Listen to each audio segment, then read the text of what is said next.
Welcome, Smack. Welcome, Smack. Memory squeak. Smack. Are you smacked? Are you on Smack? Have you ever done Smack?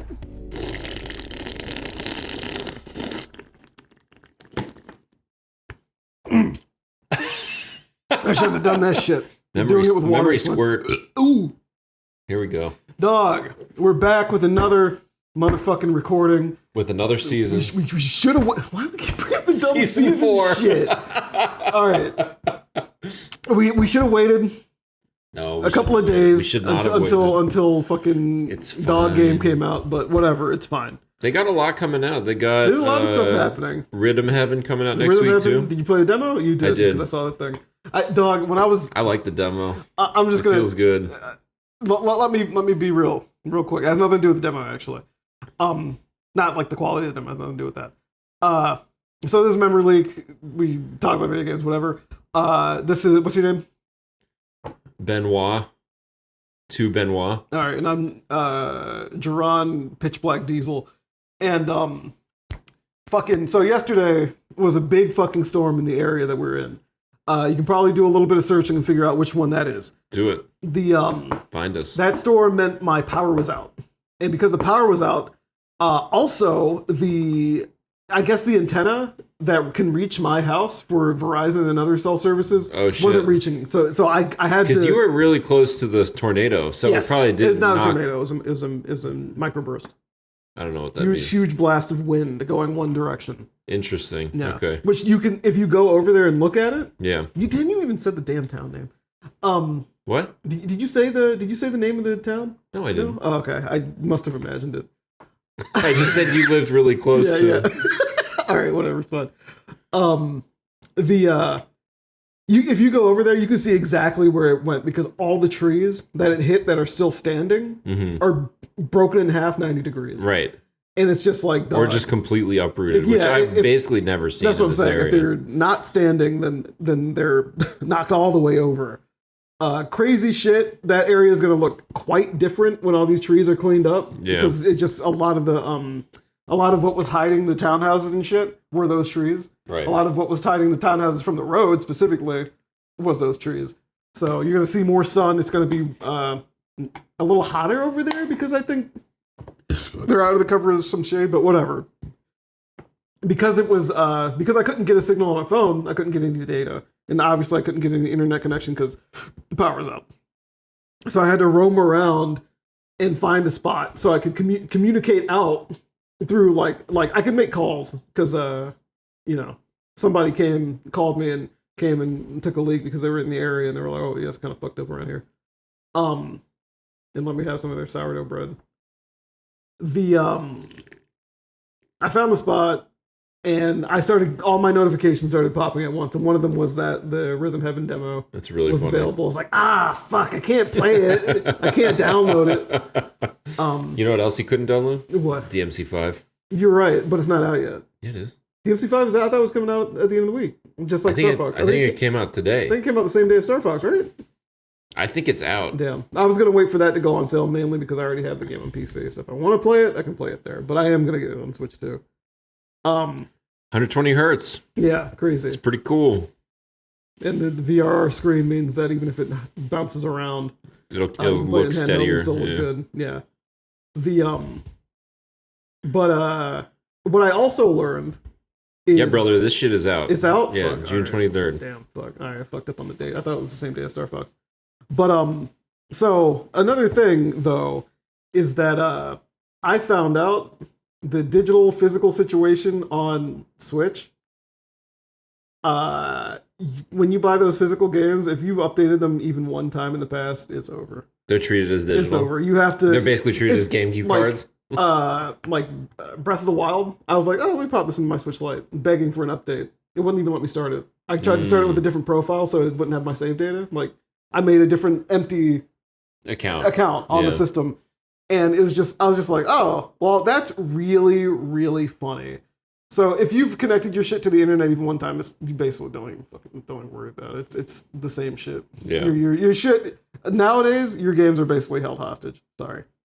Like period, no matter how you buy them. It depends on the game, of course. Like if I were to pop in Metroid Prime Metroid Prime Remastered, which never got updated because it was 1.0 when it came out, or like that game never needed to reach the internet. Yeah, exactly. Bayonetta 2, same way. Oh no, that's bullshit. It got an update after 3 came out for an extra language. Is it not also tied to the fact that you had Switch 2 edition? It has nothing. It shouldn't have anything to do with that because 1, I was using on my Switch Lite.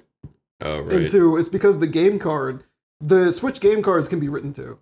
Really? With barely a little bit of data, just to interesting. So that can be so the game card can know if it's been updated, and like I think maybe it's first use because it needs to call if it connects to the internet, it calls home at some point. Ping.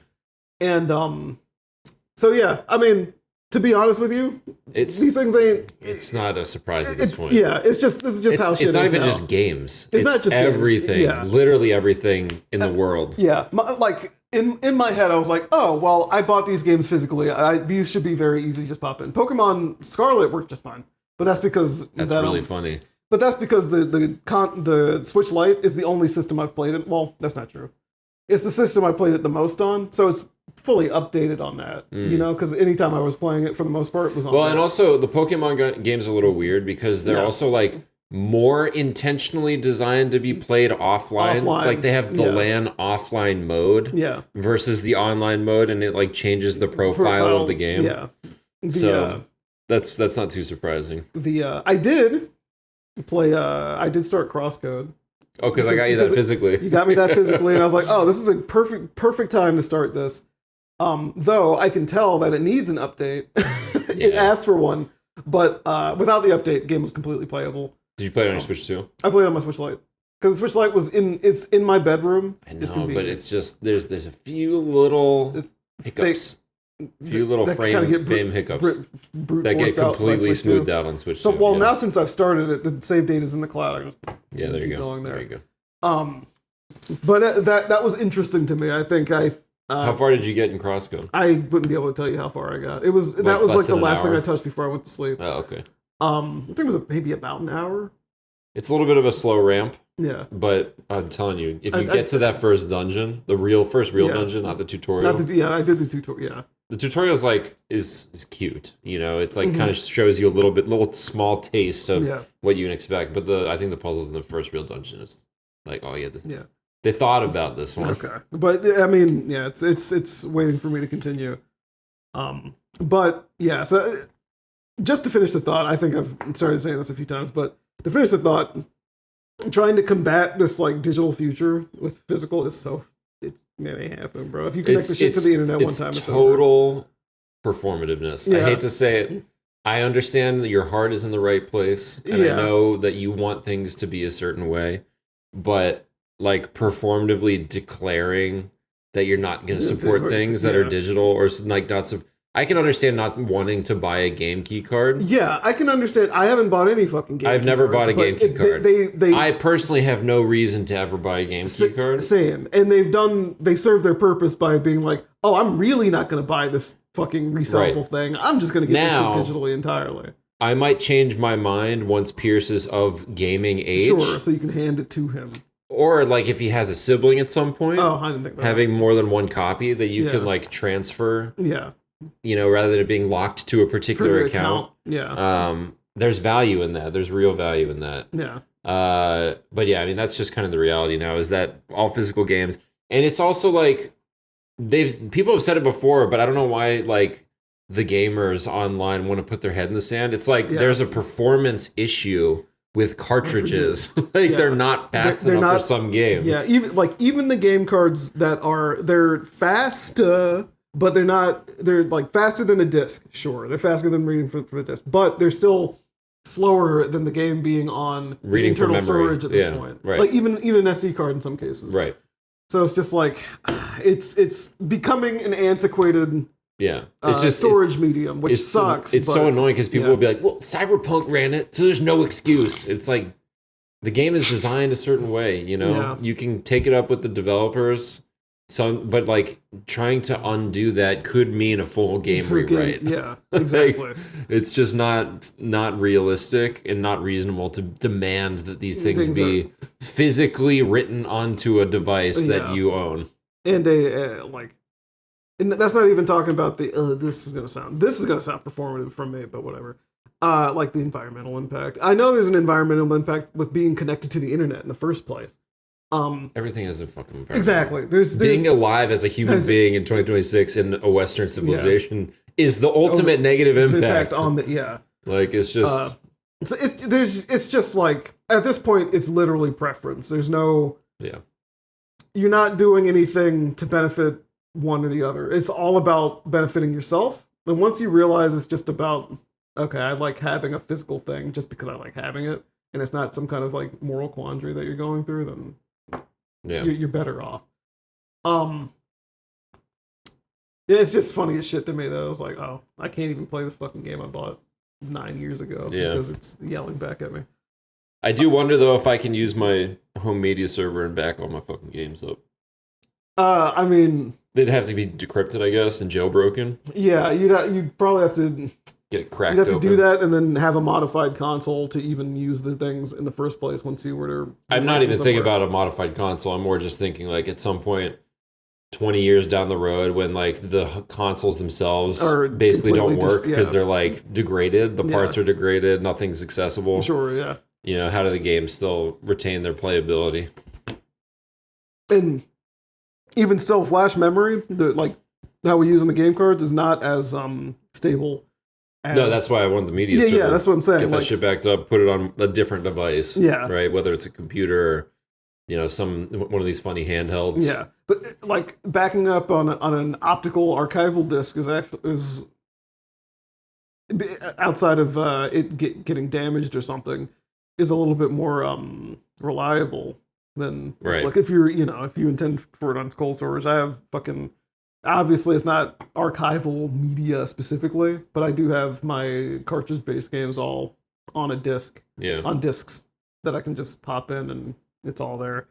I got a rip ass real bad.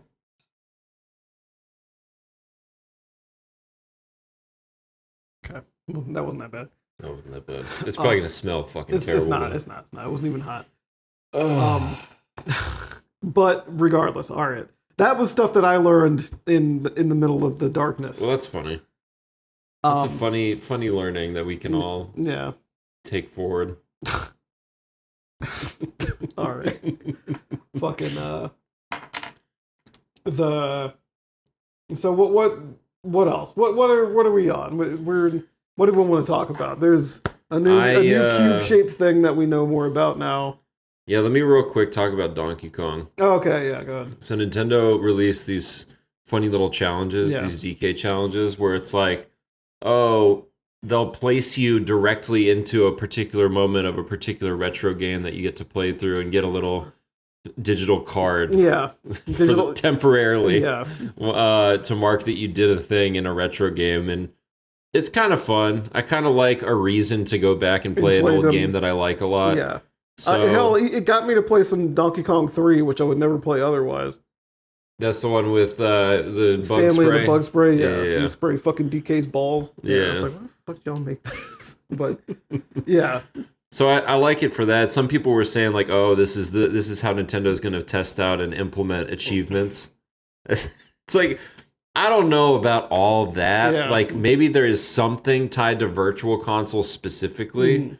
That they do just for the sake of like, again, getting people to invest in the thing that they're paying $20 a year for.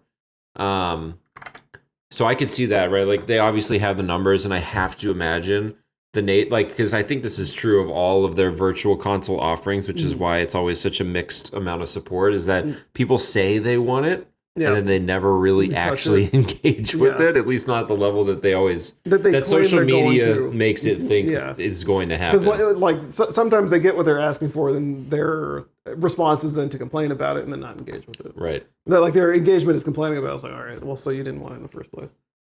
So it feels... that's kind of how I'm interpreting it, is like maybe there's going to be some kind of I think there's going to be a revolving set of challenges. Like right now it's DK. I think maybe it goes to Yoshi or something along those lines. Yoshi, I suspect we're going to get some Zelda kind of stuff. Yeah, because it also they did half retro games and half DK Bonanza. DK Bonanza, yep. And the DK Bonanza were very interesting to me compared to the retro ones. The retro ones you could still rewind, so it didn't really feel like much of a challenge. It was not a huge challenge. Labeled as a challenge, and I'm just like, is this really a challenge if I can just rewind every time I fuck up? Yeah, you basically choose the challenge level by deciding, I'll rewind or just not. I kind of wish they removed the rewind just to remove the temptation and to like genuinely make it a challenge. Mm-hmm. It's fine. I see them as wanting to be. It's less fine. About it being an actual challenge, and more about people getting people to play the games. Yeah, exactly. More about people touching. So I get it. I get it. I'm just it's a whinging from me that is very specific to me. The DK Bonanza one were hard though. I don't know how much you did them. Yeah, they're like really challenging. They're much more challenging than anything else in the game. One of the parts of doing the Bonanza stuff is you're having to be like deliberately go to the spot that you need to be in to do it. But they show you on the map where it is. Yeah, they show you where it is. It's just funny that it doesn't even try to warp you or anything like that. It's just because it's probably not as easy to crack open the code of that game and integrate it with NSO compared to just like the ROM that they have of the retro game. Yeah, the retro game that could just give you a save state. And then that's the other thing. The save state takes up no space. But doing that with a game, with a game that's... It's still cool that they were able to integrate the game to have like an achievement thing that it detects within the game. Yeah, it would pop it immediately once you started getting like definitely the detection was working quite smoothly. Yeah, and it retroactively could just see the save data and be like, oh, you did all of these, you did all the story shit, so it just pops it all at the same time. Which was nice. Yeah. But yeah, the DK Bonanza one were funny because it was like beat these very hard levels with no skills. Just no upgrades at all when they're very much designed around certain upgrades. Yeah. So you got to get real creative with the skill set and really mastering kind of the basics. Yeah. There's two things that I liked about it. One is the fact that it was genuinely as hard as it was, and two is the fact that it does force you to master kind of the base skill set, which I, over the course of the game, sort of forgot what it was, because you're rapidly getting skills. Shit, So it's like, I know I can do all these things. I know that I have certain things that I can do that I didn't have at the beginning of the game or at the base level of the Bonanza transformations. Yeah. So it was nice to sort of like be forced to acclimate with that. With the main... Just the core skill set. Of the main skill set, too. Exactly. So like, I appreciated being forced to do that or have a reason to do so. And as a result, I ended up actually playing more of the Emerald Rush. So I've been playing that. Definitely what their intent Exactly. was, It's like, okay, like I'm going to, because I didn't think about it, but the Emerald Rush is the same thing. You start with the base skill set. And then, it's a roguelike situation where you can use the little chips that you get over the course of the Emerald Rush to upgrade skills, or there's ones that you can get on the map randomly. So I've been having that DLC. So I've been having fun with it. Yeah, I think it's kind of good. I remember thinking I got scammed when I first played it, and that's because I was expecting an extension of the base game, and it's just so not that. It's much more of like it's honestly kind of like an arcade style take on Bonanza, which is funny because like DK, the original arcade game. So I've been having a lot of fun with it. The harder levels I think do take a little bit too long because they as you beat certain like tiers of difficulty on the different levels, it makes it harder by like removing the number of warp barrels you get, removing your starting, like you don't even have any bonanzas for some of the higher tiers. Like, so you have to unlock Calm Bonanza or Zebra Bonanza. And that's part of what actually makes it a fun like roguelike situation. Because you don't know what skills you won't have. You don't know what bonanzas you're gonna get off the rip, and you don't know what skills you're gonna get from like your pick 3. So like some of them, I constantly kept getting zebra ones, and I got the zebra bonanza. And I was like, oh, I guess I'm gonna do this. Run zebra, so it's cool. It's cool, and I have an appreciation for it now that I did not have when it first launched. Came out almost a year ago now. Obviously, that's what their challenges were going for. Yeah, I hadn't touched Bonanza in several months now, so I am a little bit sad because they had those like events to unlock some of the statues, and some of those statues are DK64, which also came out recently. Yeah, which is how I can segue this. Exactly. There's DK64. They have the Mario stuff right now. Yeah, so that you get that just by playing Emerald Rush. Oh, you just have to turn it on. You just have to play the mode. Okay. And when you play the mode, it shows like it flashes a little overlay of like the Mario symbols. The treasure chests are now question mark boxes. Yeah. The barrels that have coins in them, banana chips, are now the sort of like the blocks that have the coins like in them for Mario. The bricks. The bricks. And you wear the outfits. And the song is really good. Is it? The song is really good. You should. I'm going to send it to you. It's like a medley of Mario and Donkey Kong. Different Donkey Kong games all strung together. Yeah. So it's cool to hear like the Mario themes interwoven with like the original Donkey Kong. Yeah. So it's like it feels like a full circle kind of moment. See, I'd buy this shit if it was like $10. I think $20 is too much for it. I agree. I don't know if I'd get enough out of it. I'm now understanding why it's $20 now, though. Sure, because they supported it. The mode has more design thought put into it than I thought originally. Mm-hmm. Like there's 7 tiers that you can do on each layer that it has it's been designed for. Okay. So like the amount of balancing they probably had to do and like thinking through how all the things are going to work, how the different banana placements work. Like I definitely have an appreciation for it now that I've played it for at least several hours at this point. So, and I actually do like the DK Island now because I've been playing most of my Emerald Rushes on it. On it. Fine. And it's also funny because I just recently played through DK64. Again, so hearing music and seeing the island.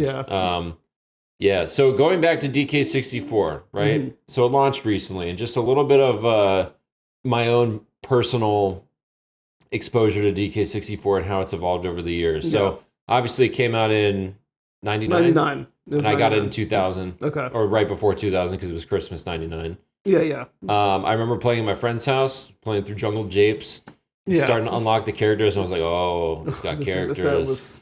This is cool. This is cool to like I love Donkey Kong. Yeah, and I remember just like that taste of getting the first few bananas and being like, I need to get. Yeah, I have to have this.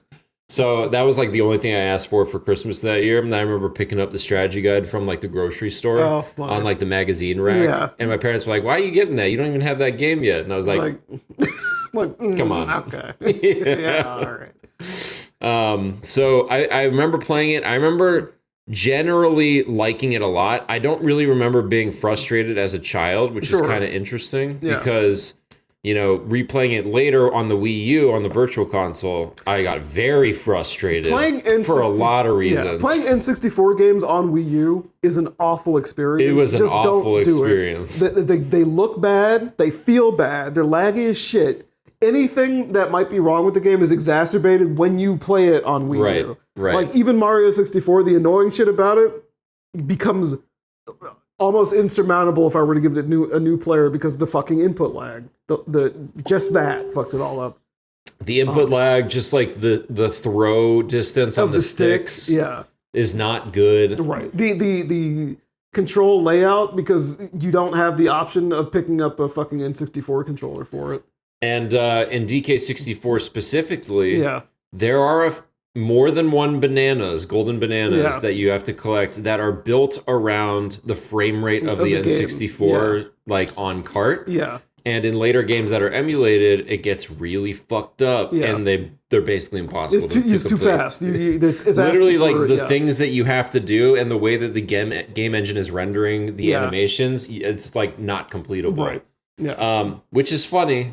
Not at the time I was playing it on the Wii U, but it is funny now in hindsight. Yeah, in hindsight, now that you don't have to fucking play it there if you don't want to as a modern option. So now, since that happened on the Wii U, so basically the better part of the last 10 years, I've basically been talking about how shitty DK64 is. Yeah. Which is like pretty objectively true. You know, like the game, when you look at the game... Some people love I know. What I find tedious, some people love it. I don't know if I can call it objective, but there's... a lot of annoying shit in there, I'm sure. I would like to hear somebody that likes the game articulate why they like it. Sure. Now I've played it again. They launched it on the Switch. Switch emulation. Yeah. The better part of 5 years after the N64 emulation came out. So some people were like, why did it take this long? Like, this is kind of a cornerstone of Nintendo's first party N64 anyone games. asking that does not understand Donkey Kong 64 is like, and that's clearly a big part of it, right? Yeah. So I wanted to boot it up and see, because it had been, again, like 10-ish years since the Wii U release. I had the N64 controller. Mm-hmm. That was the main thing I wanted to test, is like, is this game going to feel better on the N64 controller? Because I remember very specifically on the Wii U, in Jungle Japes, the first level, there's parts where you have to like navigate Diddy on these planks or whatever. There's some platforming segments. And on the Wii U, it's just so shitty. Fucking, like it's twitchy. It's fucking, twitchy. The characters, you can't like find the base mechanics of DK64 alone are weird, in the sense that like they started, because we've talked about with Banjo-Kazooie versus Mario 64. Banjo-Kazooie turns on a dime, right? He has sort of no momentum to him. It's just he responds instantly. He's kind of moving a piece around the world. Exactly. Which is how this game kind of is in some ways, but it's not the same. But DK64 is sort of like the worst of both. Like DK64 it's not a momentum, but it's like a turn radius. It's like a turn radius that's fucked up. And if you don't really know how to deal with it, and you can't really deal with it on a Wii U stick, you're going to feel like you're slipping around. You're slipping around and you have no control over the character. There's zero precision, right? With Mario 64, there's a precision to the imprecision almost, right? There's a way to compensate. Most of the time it's about letting go of the stick.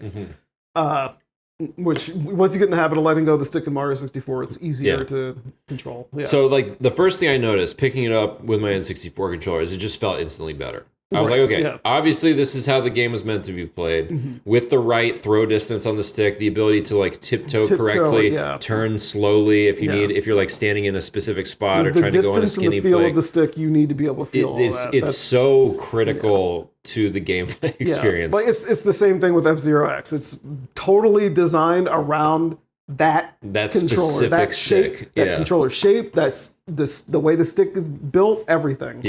So like, I would absolutely never recommend playing this game unless you have a way to play with an N64 controller. Whether it's on original hardware or with PC, whatever. On Analog 64 with an original N64 controller.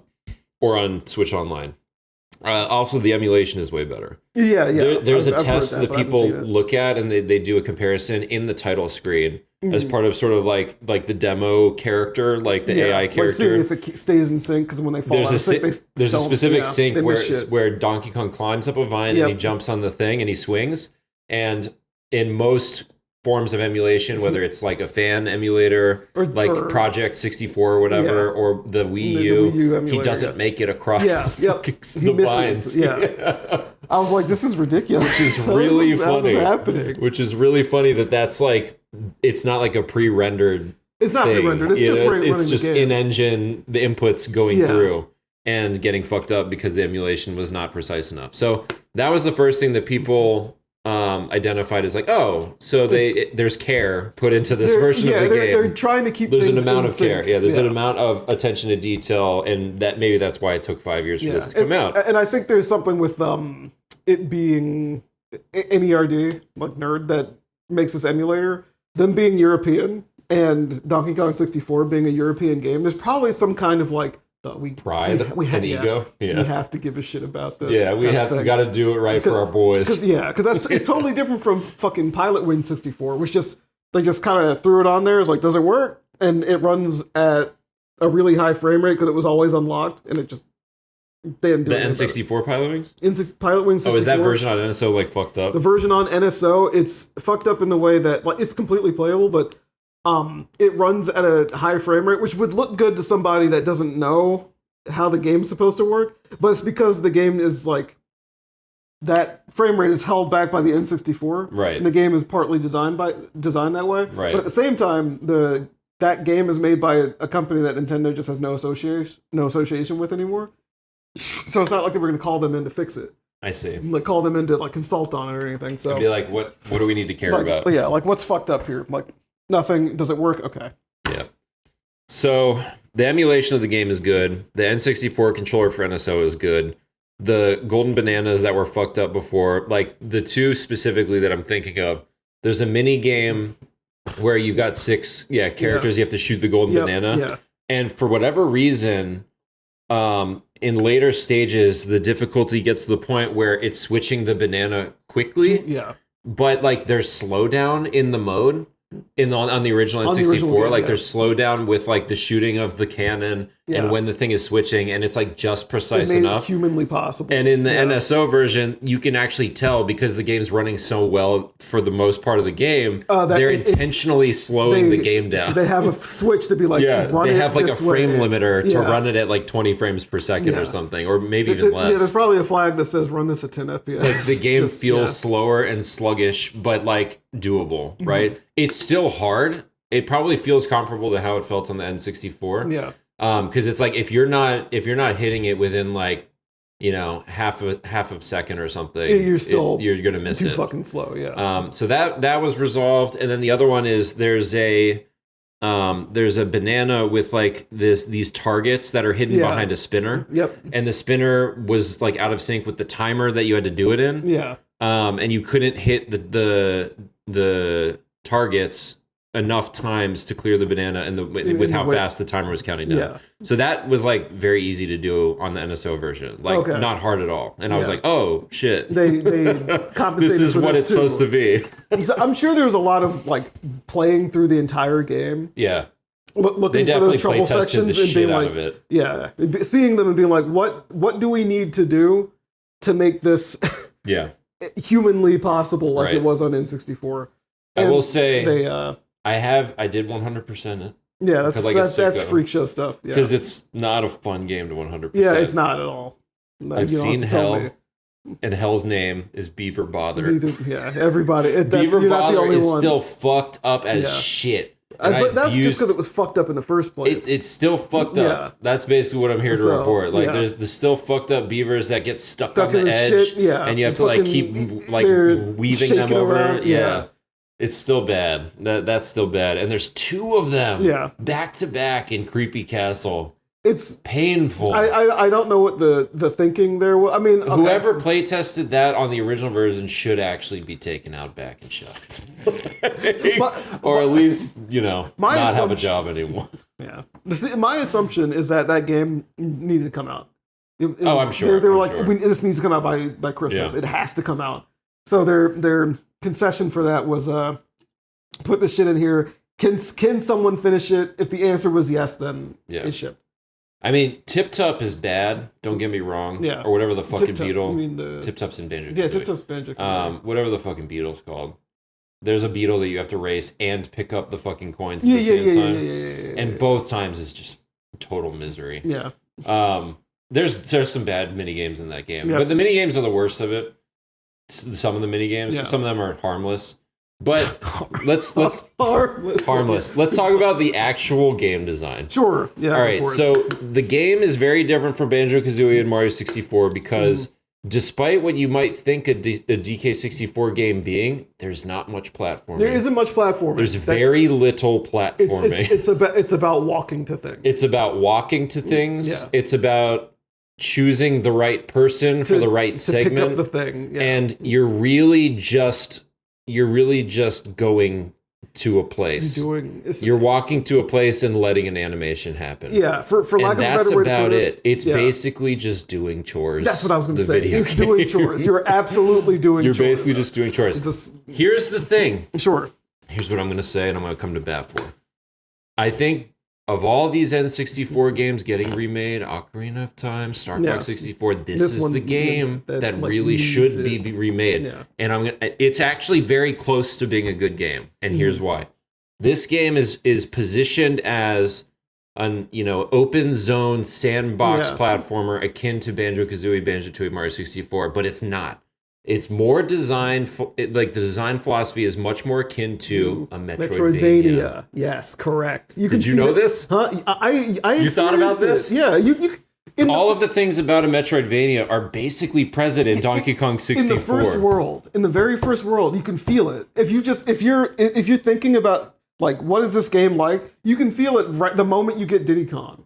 It's like, really funny. This is how it's built. It's gated. It's all of the progress of the game is gated behind abilities, characters, bosses. Does your character have a gun? Does your character have everything? Do they have the upgrade that they need? Has this character done this so that this character can open this door? So it's a skill and progression based map, which is part of what people define or delineate a Metroidvania versus other like exploration games. Yeah, exploration action games. It's one of the things that people get hung up about Resident Evil is that the progression is gated based on items rather than skills or things that are innate to the character. Yeah. So it's like kind of a nuanced point. It's like Resident Evil is oftentimes quite literally lock and key, but not always. Sometimes sometimes it's like. But DK64 fully meets the criteria from that perspective. Yeah, I completely agree. The second thing is like the replayability of the game is efficiency. Efficiency, yes. Efficiency is the name of the game. Like that's the whole game. You're doing chores. The chores themselves are boring, but the efficiency test, as you said, figuring out how to dot that line is the game. It's the meta element of the game that makes the game satisfying at all. Yeah, like it's the point of the game, right? And so I hear a lot of people, before I went and replay this, I heard a lot of people be like, oh, if you're going to play DK64, you should play this version that's modded so you can switch characters whenever you want. I hate that shit. Now, as soon as I played this game, I was like, this actually is a fundamental misunderstanding of this game and game design in general. Like, that's the most red flag I'm telling on myself comment that I've heard in a long time now. Yeah. Fucking, anytime I hear about someone, like, apparently that character switch mod is really buggy too. Like it'll put you in one playing on an emulator. I mean, DK64 is really buggy. It's buggy in the first place, but it really doesn't buggy. Help. It really doesn't. I don't know how. I guess just because I've been playing the game, but I got my algorithm on Twitter has been attuned to specifically Japanese people suffering through DK64 for the first time, and it is fucking hilarious. Like all of the weird buggy shit that they're encountering and or doing on purpose. And then people, they like, there's a thing, I don't know if it's a translation thing or if it's an actual like slang thing in Japanese, but they keep calling it a god game. Yeah. And every time they'll take a screenshot or a video of something that's just like totally inexcusable happening and be like, this is the ultimate god game. I'm like, I don't know what that means, but it's really funny. I don't know if it's just sarcasm or like, oh, this is godlike, you know? Yeah. I don't know. But it makes me laugh every time I see one of those clips. Just like somebody suffering through something that should be so easy and simple. So fucking just probably an oversight or whatever it is. But anyway, so I think the game is very close to being good, right? I think the maps are fine. Like the maps themselves also the maps are fine. Very, very Metroidvania adjacent. Like a lot of hallways that are interconnected. Part of the game is like orienting yourself. Yeah, there's literal corridors between areas where you have to open one door and you come out another door and there might be a branch in the door. But in general, like Metroid Prime is full of that shit. It's exactly the same. The level design is just so far removed from what Mario 64 and Banjo-Kazooie are doing, where it's like, you have a clear thing that the levels are oriented around, right? Bubble Gloop Swamp. It's just a big square box with a crocodile in the middle, right?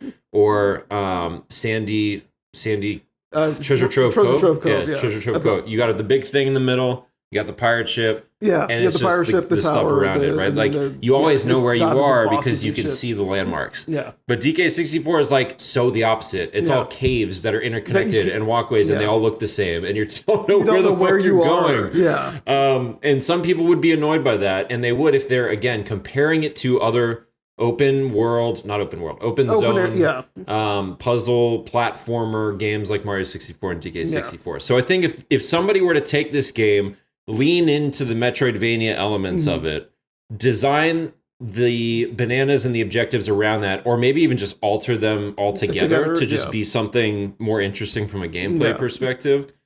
I also think the Kongs are all underbaked, right? Having 5 of them, it's a moveset split between 5 different characters, right? And some of them, they all have like some of the same moves, like the slam or something. And there's some kind of interesting things, like some of them don't jump as high as others. Like Chunky doesn't jump as high. Yeah. Chunky hits harder. Yeah. So like the differences between them, like showcase some amount of potential intrigue. But it doesn't take it far enough, right? Like it's sort of like I'm sure it's tied to like timelines and things like that, but. You know, if somebody were to really spend more time with it and kind of like build them out build more move sets, tie that into the world, tie that into the objectives, make it a little bit more like free to express the character, or maybe even choose a character differently depending on how you want to play it. Yeah, like I think there's something that could be done there to make the game more interesting. And I think like, not that I don't like lanky, not that I don't like chunky, not that I don't like tiny or something. I think they probably could have smoothed it out by having just 3 characters. I think having 5 is just a little too many. Yeah. For what they were trying to do. So, like, give Donkey Kong some chunky stuff, just make him, give him Kong bananas or whatever. But yeah. Oh, something's about to die. I just get swiped away. Okay. But yeah, no, I almost completely agree with everything. I think one of the things to make it more interesting, in my opinion, would just be making moving feel. Yeah, the movement. I agree. Because like the Donkey Kong Country games, ironically, they got the movement down in those. It feels good. They killed the movement in those games. I love those games. Moving zipping feels through great. Yeah. The levels, doing the doing the coyote time jump and shit like the roll jump. I really think it feels great. I almost feel like the movement got like a note from Miyamoto or something in terms of like make it ass. Not make it ass, but like they were probably familiar with Banjo-Kazooie, and he was probably like make it more like Mario 64. Like that's kind of what it feels like. It feels like me. They were attempting to make it. They more were like half-heartedly under deadlines trying to make it more interesting or more Nintendo-like. Yeah, like that's probably where DK gets that forward moving, the kick attack and things like that. Fucking Diddy Kong has a little cartwheel, but his neutral attack sucks my ass. The tail thing, I hate it. It's so slow and so if they were to take DK Island, right? Kind of like how Bonanza has one DK Island that's fully interconnected. Yeah. Take DK Island, make it big enough, make it one big interconnected world. Yeah. With like, maybe cut down the characters, but at least flesh out the characters that you have. Yeah. I mean, if they're going to redo it, keep the characters. I'm like, the 3-character thing is for that first try. There's nothing you can do about that now. But if you were going to remake it, then you'd have to build that out. Keep the tag barrel exactly as it is, right? Yeah. There are also a couple other like very specific spots that I remember thinking like, they're clearly just being kind of pussy here with like expecting what the player's supposed to do, where they gave like a cannon and a mushroom to bounce up on, and like there's 2 tag barrels. I'm just like, you didn't need to do all this. It's really heavy hand. Yeah, like it's very clear what you want people to do. You should just trust sometimes, But again, I don't blame them for anything. It's just so interesting because like I think it's honestly like 85% of the way to being a truly great classic game. Yeah. And I'd be really curious to see somebody remake it with these considerations in mind. The best part of the game, by far, is the King K. Rool boss fight at the end. I had a feeling you were going to say the end. It still is. I remember thinking that at the time, but being able to replay it sort of fresh and not having done it probably since 2001. Because I didn't get there in the Wii U. I was like, fuck this shit. I got like halfway there and I was like, this is unbearable. I do think the like the blueprint requirement and the 2 coin requirement, like the arcade coin. The blueprint requirement is not required. It's you don't have to get all of them, but you have to get enough of them to have time to do it. It's depending on your I need to see how many minutes each one gives, because I think there's a base amount of time without having gotten any. There is a base amount. I can't remember what it is off the top of my head. You get an hour because I got all the blueprints. You get an hour for everything. Yeah. And I was done, even with messing up a couple things, in 20 minutes. Yeah, like, I the last time I did that, which I can't remember because it was on N64, I didn't have all of them. Right. It's way more than enough time for not that many blueprints. Just having to get the blueprints, and then, like I said, for some people, they're going to need more time just because maybe they're not as maybe they don't figure out controlling the game. Yeah. And that kind of sucks to have to think about. And like I said, the 2 coin requirement, the rare coin, the 2 coins are really I think that's annoying. Stupid. Yeah. I think that's just dumb. I think that was a stupid ass idea. I think having it for something more optional is fine. Yeah. Or make you just get one of them. Yeah, honestly, it's just all kind of stupid. I think this is all kind of just gate bananas behind it or something, right? Or some kind of multiplayer content. Yeah, because those they're the rare game and the DK arcade. The rare game's fine. Also, the rare game's not hard. I think, but the thing is, it's like they'd be cool as Easter eggs. Yeah, making you play it is like, I'm here to play DK64, not jetpack. Yeah. But the Donkey Kong arcade thing is actually insane. The fact that it costs 2 coins of a limited currency to attempt the thing. Does it cost 2 coins every time? I don't think so. It does. Are you sure? I remember I attempted that like a ton. I don't think. Like I just. Well, now I gotta look. I don't maybe it stops requiring it. At some I think point. the initial one cost 2 coins, but I don't think it. Cost no, it definitely did on more than one replay. Donkey Kong arcade level in DK64 coin cost. Costs exactly once per playthrough. It costs 2 coins again. Oh, no. Okay, that's why. Because each play costs 2 coins, but if you fail the second time, then that second round is free. So it's total 4 coins, regardless. You're right. Subsequent failed attempts don't require. Yeah. Okay, I understand what you're saying. Yeah. You do that for the initial. Okay, all right, so I retract that statement. Okay. It's still stupid as hell. That's by far the least fun part of the game. Yeah. Not by far. It's one of the bad parts of the game. The beetle race and the fucking beaver bother are the three things that genuinely bothered me. Beaver bothered you? Yeah. Through the playthrough of the game. Yeah. Everything else was like either harmless or like kind of fun. Yeah. So I think the game. I mean, I finished it. I have good memories of playing the game. I just think going back to it, I remember all the shit I don't want to do and how I have to do it. Whereas there's a lot of stuff in the game I want to do. I even like the minecart shit. The minecart shit, flying around with Diddy Kong, even if takes a lot of effort. I actually think the flying with Diddy's not hard. Replaying it this time is like it's actually like I did it on my first try. Every Diddy thing I had to do, I did on my first try. I think it just took a little bit of practice. That's it. But and even just like now that we've gone through the phases of mobile games doing the helicopter game and shit. Like it's exactly that. Just like that. You just press it. Yeah. It feels very natural now. Yeah. Like being an adult.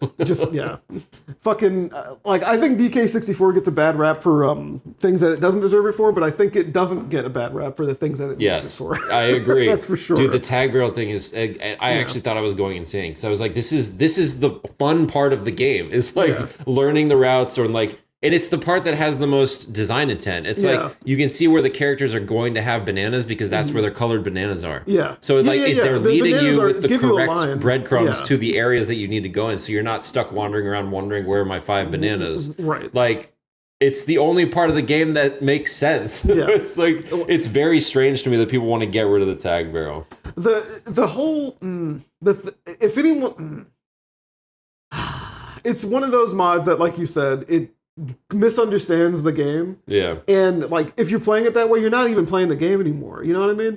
And sometimes it's hard to tell people like people can play however they want. That's fine.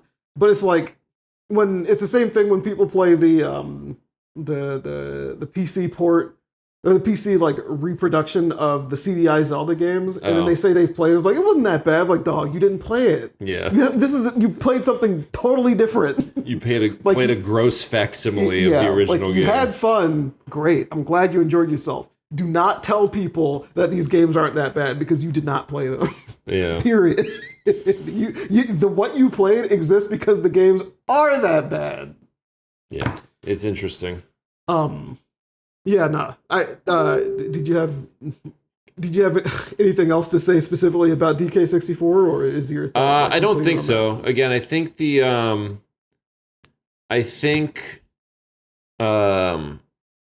bosses were fun. The K-Rool boss fight's sick. It's you didn't actually get to say what you wanted to say about that. No, it's just it's the things that are good about the game all wrapped up into one tight, quick little boss fight. Yeah, it's probably the most like action-oriented part of the game. It showcases the characters. It gives you little ideas on what exactly you're supposed to do before you do it by doing the introductions. Yeah, and you interact with K-Rool in a bunch of different ways. One completely fucking disgusting way that Tiny has to do it. And I was like, why do they make this like? Because they're fucking British and weird feet humor is like, it's fun. It's fun. It's nasty, disgusting. You go in there, you have to fucking. Don't do that shit. That's what they do. No. They go like this. They do that. Nasty. Why would he even do that while standing there trying to box? Why would that knock him out? Right. Why would that fucking? There's nothing about it that makes sense. It's fine. But yeah, no, I think that whole section is probably the best part of the game, and it feels like something they probably designed way before they finished the game. Right. It was like, this is the abilities these Kongs have. Obviously, we're gonna fight K. Rool. How are we gonna do this? And they spent the most time. It's the most baked part of the game. Yeah. Like it's better than the boss where you fight the fucking cardboard cutout. Well, wood cutout. Oh, that one sucks. I was like, why is this?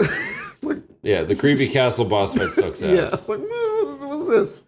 I mean, design-wise, it's the fact that it's just a timing challenge is not bad. It's not bad. It's just completely uninteresting. Yeah. In a game full of like potential to be interesting, especially that level. The other boss fights while we're talking about it, they are a disappointment because they don't really use the characters' movesets at all. The only one that really does was Mad Jack, because you're using Tiny to hover. Yeah. But even then, it's like... Damn, I can't believe I can see all these bosses in my head when you fucking name them. The fucking Mad Jack and the there's Armadillo, there's... I can see the Armadillo's name. I always forget the Dragonfly's name. I don't remember the Dragonfly's name either, but I can see it. It's it's not Dodonpa. I want to call him Dodonpa. It and the Armadillo are both like pretty similar boss fights for what they are. Yeah. But I gotta pee. I'm sorry. Dogadon. I didn't even know that. Dogadon is his fucking name. What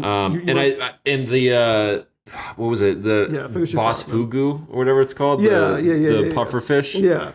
Where you're just in a boat with Lanky, using none of Lanky's actual moves. You're playing you're doing Del Lago from Resident Evil 4. Yeah, it's very weird. Yeah. It's very weird.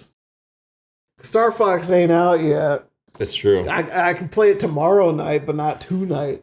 What should you mentioned that I should play the C route of original Star Fox.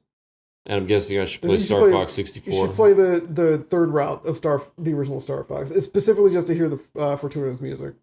All right. But I think the original Star Fox is really good. And then Star Fox 64. Have you played 64 recently? Ever? I mean, I've touched it. I've never beaten it. No. What the fuck? What in the fuck? I had been thinking this whole time that you had finished 64. No, I never finished 64. Dog, just do it once. I never finished 64. Minutes. I own 64 3D and I've never opened it. It will take 45 minutes, dude. I know, I just never had gotten around to it. Crazy. We shouldn't even recorded this shit. We just should have sat down and played Star Fox 64. That is absurd. Have you ever, I mean, you've played it, but did you own it when No, I never owned it. I never owned it. So I would play it at a friend's house, and I beat Corneria multiple times. Yeah. Isn't there a thing where you, in the original Star Fox 64, where if you get a high enough score, it'll make a little marker? It'll give you medal. It'll give you medal. Yeah. Something about the cartridge did not store or save those. Maybe the EEPROM was broken. Which sucks. Yeah. And I remember very specifically that that's why I stopped playing. So I was like, where the fuck did my high scores go? And then I was like, I just never booted up again. Well, if you don't get the medal, but you still beat the level, it'll just show a little star. And the star will rotate around the... I think I got the medal, though. I'm pretty sure I got the medals, and then it just didn't... I doubt you got the medal, actually. Why? I highly doubt you got the medal. Why? On Corneria? Because you didn't play the game enough. Yeah, specifically. On any of them. I don't think you got the medal. But I played the first couple levels, like, multiple times. Do you not shoot unlocked charge shots? I don't know what the fuck that means. You didn't get the medal. I can guarantee you didn't get the medal. You definitely didn't get the medal. You thought you did. You didn't get the medal. I can guarantee you didn't get that shit. This is the whole. Is this Ken with the blue coins? Blue coin thing all over it. You didn't get the medal. I definitely. You think got the you medal. did? You definitely. You did not get the medal. I definitely got the medal. I 100% got the medal. Trust me, you absolutely did not get the medal. I definitely did. I'll find my copy. Do you know how many points it was? Dude, this was like 20 years ago. It shouldn't matter. You remember. That's insane. Geron is unraveling at the seams on the ground right now. Do you remember? He's like foaming at the mouth. Do you remember how many shots it took? How many hits it took? Dude, I don't remember anything. I don't remember anything about the game other than it looks very similar to the original Star Fox. What we're going to say is that you didn't get the medal, and it's time to play the game. Okay. It's time to play the game. Okay. Don't even worry about the medal. Have you gotten the medal on every level? Yes, multiple times. Every medal on both difficulties. Every version of the game I own. You. Every version. No, fuck you. Every version of the game I own, I've 100%ed. Every single one. Every single one. The medals are so easy for me to get. Huh? Starbucks Command. I've 100% of that game. I've gotten all the. I like that game. Yeah. Okay. That's a different thing entirely. I think the only one I haven't 100%ed is Assault, because it's annoying. Oh yeah. Because there's a lot of levels in that game that are not good. Right. Yeah. Just not good. But 64 is very good. And the medal requirements don't change on expert mode, but there's more enemies, so they're even easier to get, actually. Oh, interesting. Yeah. Like, you higher chance of dying, but easier to get? It's easier to die, but there's so many enemies that you get the medal. Is expert above hard? There's no hard mode. The expert is a hard mode. Oh, okay. Yeah, and you can only get that by getting all the medals in the original. Well, do you? I think you just have to beat all the levels. I don't think you get all the medals. Maybe you do. I don't remember. I mean, regardless, though, you get all the medals. How quickly are you going to do this on the new remake? I'm probably going to do it before the weekend. It's funny. My goal is to see the cutscenes rather than... Because I was getting the medal in the fucking demo. Yeah. It's like, it's not... The requirements are the same, so... Well, actually, I also got the medal in Corneria on the new version. The only reason I can say that... Because this demo doesn't have it, but the Best Buy one does. That's really funny. So I played it at Best Buy. And I was like, oh. Well, I wonder why the Best Buy one does, but not the digital. I think the demo, like the story demo, is built differently. You can't really mess with the options. It'll just ask you the invert. It puts you in the first level. What are you going to do when Crystal shows up in the remake? If Crystal shows up in the remake, I'm putting a hammer through my Switch 2. Like, that's how it goes. I'm like, oh, I don't know why I did this to myself. I guess it's really over. She comes on screen and she's like responding using AI based on like how you've input into the game. How you performed. She's like, Claude told me I should. Claude told me I should now take Hootsuite. She's plugged into OpenAI. Yeah, no. Actually, that's funny because the what's it called? The Rhythm Heaven demo. The text-to-speech helper girl that I saw the thing. It was like she's not always accurate. I was like, what is this referring to? I was like, what the fuck? I was like, what the fuck did they use to make this? How's it not accurate? I just interpreted it as a joke. Yeah, because I was like, I don't know what this means. I would think that the stuff is already predetermined, but it also has a descriptive mode where it just describes the things on screen. But because still, you would think that would have a static references to that. Yeah. Like pre-recorded strings. Yeah. So it has a weird quirk when we get to the end of sentences. I'm like, is this a joke? Is this like I can't figure this out? So she's being turned off. Yeah, I turned her off as well. I was like, I personally don't need it. It's an accessibility feature for people that like. It's fine. I can hear. I prefer to. It was very strange. Read the text anyway. Yeah, it was very strange. Would like to see somebody. Jason Schreier needs to go research that. Schreier. I did see some people saying that the game feels a little low budget, like because it is. Because it's literally half price. $40. Like, I don't know what. It's also Rhythm Heaven. Like, what are they expecting? Exactly. What the fuck are they? I actually thought it looked really nice. Yeah, this is one of those games that's priced at like 3DS level price. It's like expensive 3DS game, but it's one of the games. It's like when they put together the hybrid situation, back 9 years ago, it was like there's going to be these handheld style games, and this is one of them. That's just all there is for your Switch Lite. Yeah, Switch Lite for your I'm still like they're never going to come close to original DS Rhythm Heaven. It's just never going to happen. Yeah, did you play Fever? I did. I have it on. Okay, on my I really like Fever. I like Fever. I just remember feeling a little empty just because it was like so shortly after the DS one. Yeah, like a couple years after. I think, and the DS one has the situation where you're doing stuff just with the touchscreen. That's what I mean. That's exactly what I mean. Is because the DS has the benefit of like I want to say there's like 5 different types of inputs. Yeah. Like there's the tap, there's the hold, /release. Yeah. Like are 2 different kinds of input. Swipe. Yeah, the flick one is the flick is a big one, yeah. And then the buttons themselves. Do you use? I don't even think you use the button at all in that game. Do you? I don't remember. And I finished the fucking game. I don't think you. I've 100% of that game. Yeah, it's like it's really stressful. That game is hard as ding-a-ling. It's really, really stressful because of the way that failure persists in that game. The way it does that loud. It's like it makes you flinch awful. So hard. Yeah. And if you're like deep into it, and like Rhythm Rally 2, I'll never forget. That was the one that Like I had an entire save file without Rhythm Rally 2, and I tried multiple times, and it just would give me like my anxiety would build every subsequent attempt I would make. Like it would get worse and worse.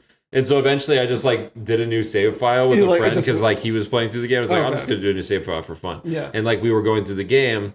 And I was playing through the levels, and I perfected Rhythm Rally 2 on my first try. And I was like, "Fuck!" Well, now I have to do it. So now I went back, and then I filled in all the other levels perfectly. And then I was like, "All right, now I can put it away. Can put it away forever." Yeah. That's the same way I was with Elite Beat Agents. Just get doing 100% of that. The last difficulty on the last song, you're literally like. And I did that shit at my friend's house. I was sleeping over at my friend's house, and it was the middle of the night. And I was like, I can't go sleep until I do this. So I'm just sitting here with my DS. Oh, I can just imagine. You got the fucking flashlight under the blanket, trying to not wake people up. I fucking... Why would I need flashlight? Screen has... Old I was just on the couch, just... Y'all. With the sound up. It wasn't all the way up, but it was up so I could hear it. And I guess no one gave a shit. That's funny. And I was like, I can't not do this. So I'm excited just to have a new Rhythm Heaven game. I think the story thing, RPG mode, whatever that might be cool. Looks kind of fun. Yeah, I need to touch that, but I intend to get the game. So I pre-ordered it. Yeah, I didn't think I needed to pre-order this one. I'm not worried about it because it's gonna be like 3 gigabytes. I don't need to preload it. I'll just get it when I get it. I just want to have it. Fair. I'm ready to have it. Have the icon on the screen. Yeah. I think one of the things with preloading games, like Star Fox, has moved so far back. Fair enough. I kind of want it like up here, front and center, waiting, pin it for to the top. I wish you could pin. I wish you could put your groups on the front page. Because if I could put the groups there, then I wouldn't have to think about that at all. It'd be kind of nice if you could pin. Just have like these are the 2 games that I always want. I always hop into, or I'm playing right now. I want them on the front all the time. But yeah, nah. In come the people screaming themes. So look, I'm just gonna say, on one hand, I understand why people want themes. I understand it too. On the other hand, I understand the thought of the Nintendo, whoever designs the UI, is like, this needs to be a lightweight as fuck, and it needs to emphasize actually just getting into the game. They don't want you to hang on that too long. Yeah. And I think people are like, oh, where's the music? Dog, all that shit was slow as fuck. We don't need it. For real. They even got rid of a little loading screen for the Switch 1 I can guarantee you they did some kind of a test to be like, are people playing games more? Yeah. With or without themes? And with themes, they're like, there's a reason to linger. And they don't want a reason to linger. They want you to play and buy and consume. They want you to just get in, buy game, play They game. want you to consume game. Yeah. And I don't mean that maliciously like capitalistic. Right. It's just a fact of the matter. It's just how it is. They want you to play game. Like, it's okay. The PlayStation, they're all just silent. They want you search for your game, get your game. I mean, PlayStation 5 has themes. It has themes, but the themes are like... Actually, does 5 have themes? Yeah, but I know 4 had themes absolutely for sure. Pale in comparison to PS4. Like, PS4 had custom PS4 shit. People would make the dumbass themes. Fucking skeleton dancing one. PS4 You're never getting that on crazy PS5. Shit. On PS5, if you even just hover over a game, it covers whatever you have. Yeah, right. Period. That's what I'm thinking of. Then. And the whole PlayStation 1 through 5, 1 through 4 like anniversary thing was originally going to be temporary. Yeah. You can do whatever you want with that now, but it's I wish the PS1 one didn't just like cover shit up. I know. It's actually pretty ugly because they didn't intend for you to use them for long term. But everything is about just getting you to buy something, and part of getting you to buy something is to not entertain you with the shop experience, right? But for you to be like, I need the thing that I want to be entertained with. Right. It's the game. It's not sitting in the eShop or whatever. It's fine. Listening to some shitty ass fucking music and see, oh, look at it, you got a cute animation. Look at that. And fuck you.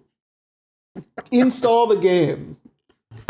It is funny how people would be like, oh, Nintendo locked all of this great music and animation behind the system transfer screen or whatever, like the new screen, new Switch registering, whatever the fuck that process is called, account creation. And I'm like, even I'll see people, the system transfer process from Switch 1 to Switch 2, and then this one from Wii to Wii U. I was like, dog, that one from Wii to Wii U exists because it's long as shit. Yeah. They need you to know that it's actually running. Yeah, shit was agonizingly long for nothing. Well, it had to transfer every single one of your licenses to the new machine.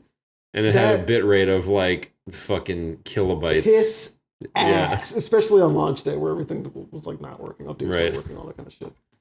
We've come a long way. Yeah, like I think people ask for like, where's the the personality's in the games. Just play fucking games. Just get the game, play the games. But okay, I think we can cut it here, especially because it's 10 o'clock. I want to go. It's almost Star Fox Day. Yeah, tomorrow around this time I'll be waiting 2 more hours and then I'll blast through and the game will be over. Yeah, you're gonna get all the medals within 2 hours and then wonder what the fuck life is all about. Just staring. No, I play the game myself. It's like, God help us all. I like playing Star Fox because Star Fox 64 feels good to play. Yeah, simply. You need to play it. If that means I need to watch you play it on Switch Online or on Game Chat or some shit, I don't even know. Or fair enough. Anything. I don't give a fuck. But okay. First, I got to do SNES. Sure. Yeah. SNES. Yeah. SNES. All right. Can we stop talking? Where's this shit at? MemoryLeaguePodcast@gmail.com. MemoryLeaguePodcast@gmail.com. MemoryLeaguePodcast@gmail.com. Where can you get the stream though? Not the stream. You're listening to it right now on Spotify, iHeartRadio, YouTube, Apple Podcasts, and Podbean, which I still need to look at. I don't. Nobody. Podbean. If you're listening on Podbean, shoot us an email at MemoryLeaguePodcast@gmail.com. If you listen to this and you're doing it on Podbean, I would like to know. Y'all have time to fucking send an email. I would like to know what is the value prop of Podbean. Why you like Podbean over those other 4? I want to know. Please tell me. Yeah. All right. Until next time, gamers.